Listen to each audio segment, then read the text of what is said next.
అయితే తెలంగాణ రాష్ట్రంలో బీఆర్ఎస్ పార్టీకి సంబంధించి కల్వకుంట్ల కవిత ఇస్తున్నటువంటి వరుస షాకుల గురించి ఇంతకుముందే మనం మాట్లాడుకున్నాం. అయితే వరుసగా కవిత అనేక షాకులు ఇస్తూ ఉంది. ఇప్పటివరకు కవితకు సంబంధించినటువంటి ప్రస్తావన కానీ కవితకు సంబంధించిన అంశాలను కానీ మనం ఎప్పుడు కూడా ఇంత డీటెయిల్డ్గా మనం ఎన్నడూ మాట్లాడుకోలేదు.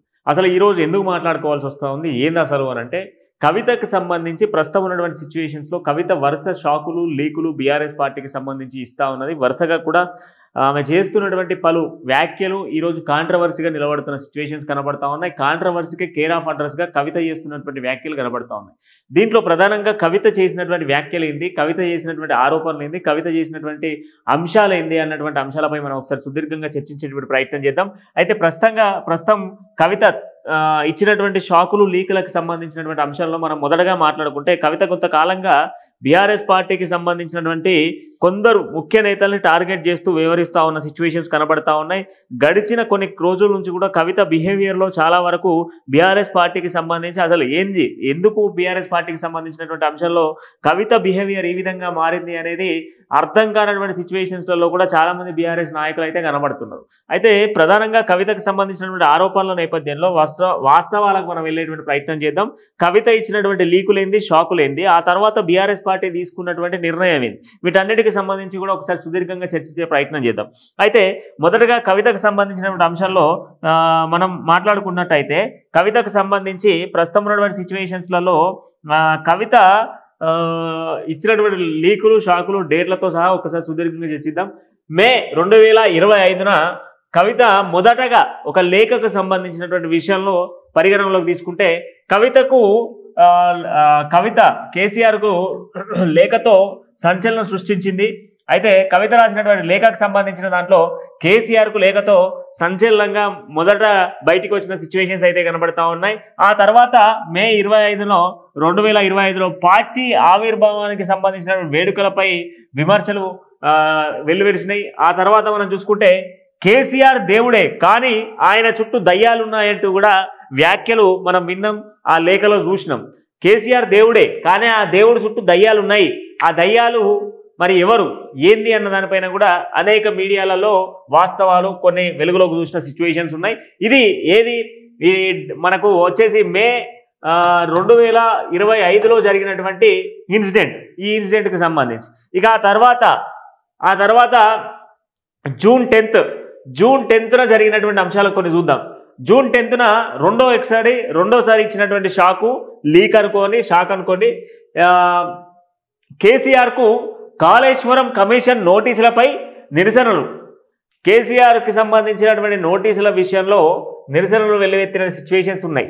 ఆ తర్వాత పార్టీతో సంబంధం లేకుండా ఇందిరా పార్క్ దగ్గర తెలంగాణ జాగృతి ఆధ్వర్యంలో ఎమ్మెల్సీ కవిత ఒక ధర్నా చేసింది. ఆ విషయం మనందరికీ తెలుసు. ఆ ధర్నాలో కూడా బీఆర్ఎస్ పార్టీకి సంబంధించినటువంటి జెండాలు కానీ బీఆర్ఎస్ పార్టీకి సంబంధించినటువంటి ఆనవాళ్ళు కానీ ఏవీ లేవు. ఓన్లీ కేసీఆర్ ఒక్కటే, కేసీఆర్ది ఫోటో తప్ప ఎవరీ లేవు. కవిత అండ్ అదేవిధంగా కేసీఆర్ ఫోటోలు తప్ప ఎవరీ లేవు. అందులో ఇంక్లూడింగ్ కేటీఆర్, హరీష్ రావు ఎవరిది కూడా లేవు. సో అది కూడా మనం చూసినాం. ఆ తర్వాత మనం చూస్తే జూన్ 16 మూడో షాకు లీకు. ఫార్ములా ఈ కార్ రేస్ కేసులో ఏసీబీ ముందుకు కేటీఆర్. అదే రోజు జగిత్యాల పర్యటనకు వెళ్ళిన ఎమ్మెల్సీ కవిత. ఒకవైపు అన్న కేటీఆర్ ఏసీబీ విచారణకు హాజరైండు, ఒకవైపు పార్టీకి సంబంధించిన శ్రేణులంతా కూడా పెద్ద ఎత్తున కలిసి ఇక్కడికి పోయిర్రు. పార్టీకి సంబంధించిన వాళ్ళంతా కూడా ఇక్కడ పోయి మాట్లాడే ప్రయత్నం చేసిర్రు. కానీ అదే రోజు జగిత్యాలకు సంబంధించినటువంటి పర్యటనకు సంబంధించి కవిత వెళ్ళడం ఆశ్చర్యానికి గురి చేసిన సిచ్యువేషన్స్ ఉన్నాయి. అయితే ఈ యొక్క లీకులు షాకులకు సంబంధించి కవిత పర్యటన అనేది సంచలనంగా మారిన సిచ్యువేషన్స్ అయితే ఉన్నాయి.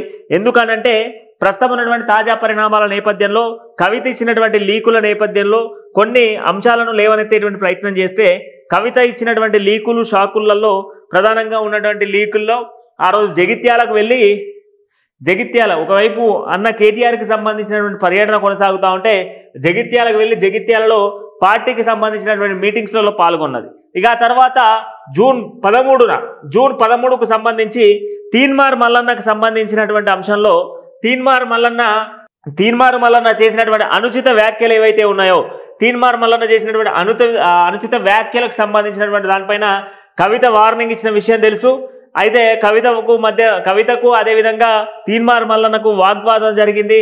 తీన్మార్ మల్లన్న గన్మెన్ గన్నుతో కాల్పులు జరిపిండు, పెద్ద రచ్చరచ్చ అయింది. ఆ రోజు మొత్తం పోలీసులు, పార్టీకి సంబంధించిన తెలంగాణ జాగృతికి సంబంధించిన వాళ్ళు, మల్ల నర్జర్లు, ఇరు వర్గాల మధ్య పోటాపోటీ కొనసాగిన సిచ్యువేషన్స్ ఉన్నాయి. ఆ తర్వాత మౌనంగా నిలిచినటువంటి బీఆర్ఎస్ పార్టీ ఆ రోజు మౌనంగా నిలిచింది. బీఆర్ఎస్ పార్టీకి సంబంధించిన వాళ్ళంతా కూడా మౌనంగా నిలిచినటువంటి సిచ్యువేషన్స్ ఉన్నాయి. బీఆర్ఎస్ పార్టీకి సంబంధించినటువంటి ఏ నాయకుడు కూడా మాట్లాడిన సిచ్యువేషన్స్ లేవు, మాట్లాడినటువంటి దాఖలాలు లేవు. ఏ నాయకుడు కూడా సమాధానం ఇవ్వలే, ఏ నాయకుడు కూడా చర్చించలే, ఏ నాయకుడు కూడా దీనిపైన మౌనంగానే కొనసాగిర్రు. ఒక పార్టీకి సంబంధించి ముఖ్య నేత, అధినేత కేసీఆర్కు సంబంధించినటువంటి కూతురు విషయంలో ఒక మల్లన్న అనేటువంటి వ్యక్తి చేసినటువంటి వ్యాఖ్యల నేపథ్యంలో రాష్ట్ర వ్యాప్తంగా దుమారం రేగిన అంశంలో కూడా బీఆర్ఎస్ పార్టీకి సంబంధించినటువంటి నాయకులు ఎవరు కూడా పట్టించుకోలేదు. ఇది 4వ షాకు మనకు జూలై 13న, జూన్లో ఎపిసోడ్ అయిపోయింది. ఇక జూలైలోకి వచ్చి జూలై 13న జరిగినటువంటి ఎపిసోడ్ ఇది. ఇక తర్వాత జూలై 26, 2025 జూలై 26న మళ్ళొక ఇన్సిడెంట్ ఏంది, అటు ఉప్పల్లో బీఆర్ఎస్వి కార్యక్రమంలో కేటీఆర్, హరీష్ రావు కూడా పాల్గొన్నాడు. అండ్ దాని తర్వాత ఇటు కోంపల్లిలో తెలంగాణ జాగృతి కార్యక్రమాల్లో కవిత, ఒకవైపు అన్న అటువైపు, చెల్లె ఇటువైపు అన్నటువంటి దారిలో కొనసాగింది ఈ యొక్క ఇన్సిడెంటు ఆ రోజు. ఆ తర్వాత ఏం జరిగింది అని అంటే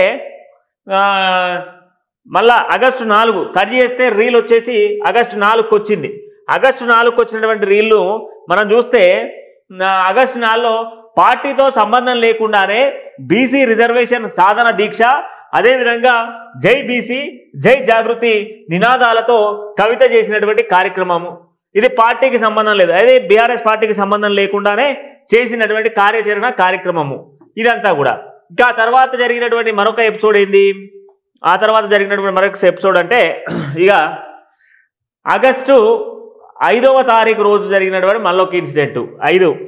ఆగస్టు 4 నుంచి జరిగింది.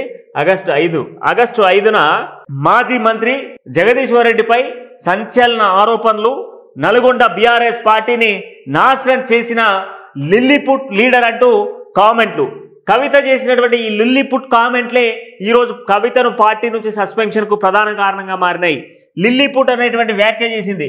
ప్రధానంగా జగదీశ్వర్ రెడ్డిపై లిల్లీపుట్ అనేటువంటి వ్యాఖ్య చేయడం తీవ్రంగా దుమారం రేగింది. తీవ్ర స్థాయిలో దుమారం రేగొట్టడం జరిగింది. తీవ్ర స్థాయిలో పార్టీ అంతర్గతంగా కూడా ఘోరమైనటువంటి చర్చలు జరిగినాయి. పార్టీ క్యాడర్లో కూడా చర్చలు బాగా జరిగినాయి. ఎందుకంటే కవిత ఎవరు, స్వయంగా కేసీఆర్ కూతురే ఒక వ్యక్తిని లిల్లీపుట్ అని మాట్లాడిన నేపథ్యంలో ఏం చేయాలో అర్థం కాక సతమతం అయిపోయినటువంటి సిచ్యువేషన్స్ బీఆర్ఎస్ పార్టీకి సంబంధించినటువంటి ఎపిసోడ్లో జరిగినాయి. ఇక ఆ తర్వాత సెప్టెంబర్ 1 అంటే కట్ చేస్తే నిన్న కేసీఆర్ విషయంలో కేసీఆర్ ఎర్రబెల్లి ఫామ్ హౌస్లో ఒక కీలక సమావేశం పెట్టిండు.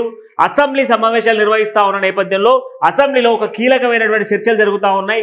అసెంబ్లీలో కాళేశ్వరం ప్రాజెక్టు పైన ఈ కేసును సిబిఐకి అప్పజెప్పాలన్నటువంటి నేపథ్యంలో కాంగ్రెస్ కుట్రపూరిత వ్యవహారం జరుగుతూ ఉంది అని చెప్పేసి బీఆర్ఎస్ నాయకులంతా కూడా రాష్ట్ర వ్యాప్తంగా బంద్కు పిలుపునివ్వడం జరిగింది. రాష్ట్ర వ్యాప్తంగా నిరసనలు, ఆందోళనలు, ర్యాలీలు, కార్యక్రమాలు చేసేందుకు కేటీఆర్ పిలుపునివ్వడం జరిగింది. ఒకవైపు హరీష్ రావు తన బిడ్డ యొక్క ప్రోగ్రాం కోసం అమెరికాకు వెళ్ళినటువంటి హరీష్ రావుకు ఇంకా ఈ విషయం గురించి క్లారిటీ నిన్న లేనేలేదు. అయితే దీంట్లో నిన్న కవిత ఏం చేసింది ఆరోపణలు అనంటే కాళేశ్వరం అంశంలో సంచలన ఆరోపణలు చేసింది. అదేవిధంగా హరీష్ రావును, సంతోష్ రావులే టార్గెట్గా ఆరోపణలు వెల్లువెత్తాయి. కవిత మాట్లాడిన మాటల్లో కంప్లీట్గా కూడా హరీష్ రావు అదేవిధంగా సంతోష్ రావులే కారణం, హరీష్ రావు, సంతోష్ రావులే ప్రధాన కారణం అని చెప్పేసి మాట్లాడినటువంటి సిచ్యువేషన్స్ కూడా నిన్న మనకు తలెత్తిన సిచ్యువేషన్స్ ఉన్నాయి. ఇందులో ప్రధానమైనటువంటి ఎజెండా, ప్రధానమైనటువంటి అంశం ఏంటి అని అంటే ఇటు ఈ యొక్క కార్యక్రమాలకు శ్రీకారం చుట్టింది వీళ్ళిద్దరే. కాళేశ్వరం ప్రాజెక్టుకు సంబంధించిన విషయాలలో ఎవరైతే ఇంజనీర్లు లక్షల కోట్లు, వేల కోట్లు దంచుకొని తిన్నారో వాళ్ళ వెనక ఉన్నది రేవంత్ రెడ్డి కూడా హరీష్ రావు, సంతోష్ రావుల వెనక ఉన్నారు అని చెప్పేసి కవిత చేసినటువంటి ఆరోపణల నేపథ్యంలో ఈరోజు మరి బీఆర్ఎస్ పార్టీకి సంబంధించినటువంటి అధినేత, మాజీ ముఖ్యమంత్రి కేసీఆర్ సంచలన నిర్ణయం తీసుకున్నాడు. కూతుర్ని సహా ఎవరినైనా వదిలిపెట్టేదే లేదు. కూతుర్ని సహా ఎవరైనా పార్టీకి సంబంధించినటువంటి క్రమశిక్షణ దాటితే, పార్టీకి సంబంధించినటువంటి గైడ్ లైన్స్ దాటితే సొంత కూతురైనా సరే పార్టీ నుంచి బహిష్కరించాల్సిందే అన్నటువంటి నిర్ణయాన్ని తీసుకొని పార్టీ నుంచి కవితను బహిష్కరించడం జరిగింది. ఈరోజు రాష్ట్ర వ్యాప్తంగా ఏ ఛానళ్లలో చూసినా, యూట్యూబ్లో చూసినా, పేపర్లలో చూసినా, మ్యాగజైన్లో చూసినా, ఇంక్లూడింగ్ నేషనల్ మీడియాలో చూసినా ఇదే వార్తలు పొద్దున్న నుంచి మనకు బ్రేకింగ్లు కనబడతా ఉన్నాయి. ఈ బ్రేకింగ్లలో కేసీఆర్ తీసుకున్నటువంటి సంచలన నిర్ణయం ఏదైతే ఉందో, ఆ సంచలన నిర్ణయం ఏదైతే కవితను పార్టీ పరంగా సస్పెండ్ చేస్తూ తీసుకున్నటువంటి నిర్ణయం ఈరోజు రాష్ట్ర రాజకీయాలని, అదోవైపు ఇతర పార్టీకి సంబంధించిన నాయకులు కూడా మాట్లాడుతున్నటువంటి మాటలు కూడా మనం చూసినాం. ఇతర పార్టీకి సంబంధించి టీపీసీసీ చీఫ్ మహేష్ కుమార్ గారు కొంతమంది మాట్లాడారు, పల్లా రాజేశ్వర రెడ్డి మాట్లాడినటువంటి మాటలకు కౌంటర్గా మాట్లాడుతూ భారత రాష్ట్ర సమితి కీలక నిర్ణయం తీసుకున్నది. పార్టీ అధ్యక్షులు కల్వకుంట్ల చంద్రశేఖరరావు గారి ఆదేశం మేరకు పార్టీ ఎమ్మెల్సీగా ఉన్న కవిత గారు గత కొన్ని రోజులుగా పార్టీ వ్యతిరేక కాంగ్రెస్ పార్టీ ఉచ్చులో పడడం, కాంగ్రెస్ పార్టీ చెప్పినట్లే నడుచుకోవడం, పార్టీ సీనియర్ నాయకుల మీద అనవసరమైన బాధ్యతారహితమైన ప్రకటనలు చేయడం, యావత్తు నాయకులు కార్యకర్తలు ఆందోళనకు గురి కావడం, 60 లక్షల మంది సభ్యులు కలిగి ఉన్న భారత రాష్ట్ర సమితిలో ప్రతి ఒక్కరికి కూడా వారికి ఎంత హక్కు ఉన్నదో అంతే హక్కు ఉంటుంది. కాబట్టి అలా భారత రాష్ట్ర సమితి కార్యకర్తల యొక్క మనోభావాలు దెబ్బతినకుండా ఉండాలని వారి ఆందోళనను గమనించి మన యావత్తు పార్టీ ర్యాంక్ అండ్ ఫైల్ కోరుకున్న విధంగా ఇవాళ భారత రాష్ట్ర సమితి నుండి కల్వకుంట్ల కవిత గారిని సస్పెన్షన్ చేస్తూ ఆర్డర్స్ ఇవ్వడం జరిగింది. It's a part of a big drama. Kavita commenting on Harish Rao some time ago commenting on Kavita. It's all a part of a drama. Whole KCR family is one. Together they have looted the public money. They are one. They are only pretending as if they are different. Whole KCR family is playing a drama. Kavita's episode is one of that drama's episode. కవితను మా పార్టీలోకి తీసుకోవాల్సినటువంటి అవసరం లేదు. Congress party నాయకులు మాట్లాడుతున్నారు, కవితను మా పార్టీలోకి తీసుకోవాల్సినటువంటి అవసరం మాకు లేదు. కవిత కుటుంబం అంతా కూడా కంప్లీట్గా కూడా కాళేశ్వరం కుంభకోణంలో ఉన్నారు అని చెప్పేసి మాట్లాడారు. ఇంకా తర్వాత మళ్ళీ మనం మాట్లాడుకుంటే బీజేపీ పార్టీకి సంబంధించినటువంటి నూతనంగా అధ్యక్షుడైనటువంటి రామచంద్రరావు కూడా ఒక మాట మాట్లాడిండు. పార్టీ మొదటి నుంచి కూడా బీఆర్ఎస్ అంటేనే కుంభకోణంలో ఉన్నది, కాళేశ్వరం ప్రాజెక్టులో కుటుంబం అంతా కూడా ఈ కుంభకోణంలో ఇక్కుకొని ఉన్నది, వాళ్ళ యొక్క ఆస్తుల పంపకాల విషయంలో జరిగినటువంటి గొడవల్లో కారణంగానే కవిత ఇటువంటి వ్యాఖ్యలు చేస్తూ ఉంది అని చెప్పేసి ఇంకో పార్టీకి సంబంధించిన నాయకుడు మాట్లాడుతూ ఉన్నారు. ఇట్లా ఒక్కొక్క పార్టీకి సంబంధించి ఒక్కొక్క నాయకుడు ఒక్కొక్క అంశాన్ని మాట్లాడుతున్న సిచ్యువేషన్స్ కనబడతా ఉన్నాయి. రాష్ట్రంలో ప్రస్తుతం ఉన్నటువంటి సిచ్యువేషన్స్లో ఇదే ఈరోజు బర్నింగ్ టాపిక్, ఇదే బర్నింగ్ అంశం. కవిత చేసిన తెలంగాణ రాష్ట్రంలో బీఆర్ఎస్ పార్టీకి సంబంధించినటువంటి లీకులు, షాకులు అన్నీ కూడా ఈ అంశాలే.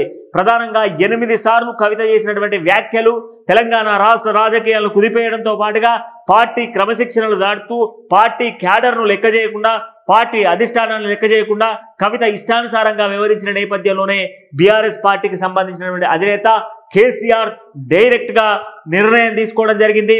ఇప్పటికే రాష్ట్ర వ్యాప్తంగా బీఆర్ఎస్ శ్రేణులు రాష్ట్ర వ్యాప్తంగా కూడా ఆందోళనలు చేస్తూ ఉన్నారు.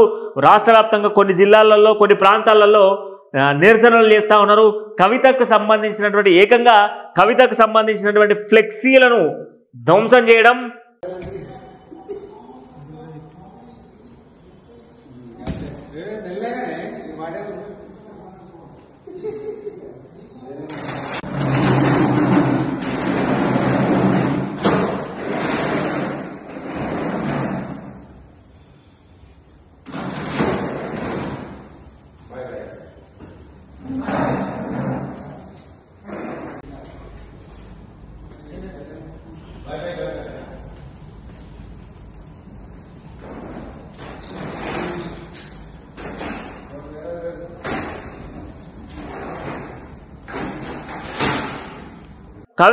కొన్ని ప్రాంతాలలో అయితే డైరెక్ట్ గా కాల్ చేస్తూ ఉన్నారు.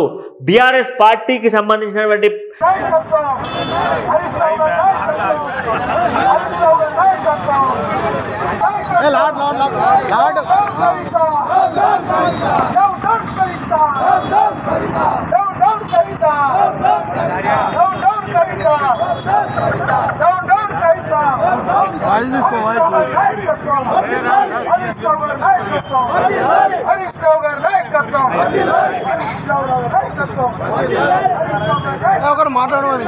పోస్టర్స్లలో కవిత ఫోటోలను చించేస్తా ఉన్నారు, ధ్వంసం చేస్తా ఉన్న సిచ్యువేషన్స్ కూడా కనబడతా ఉన్నాయి. ఇదంతా ఎవరు చేసుకున్నారు అని అంటే కవిత తన చేతులారా తానే చేసుకుంది అనేది కొన్ని వర్గాలు చెప్తా ఉన్నాయి.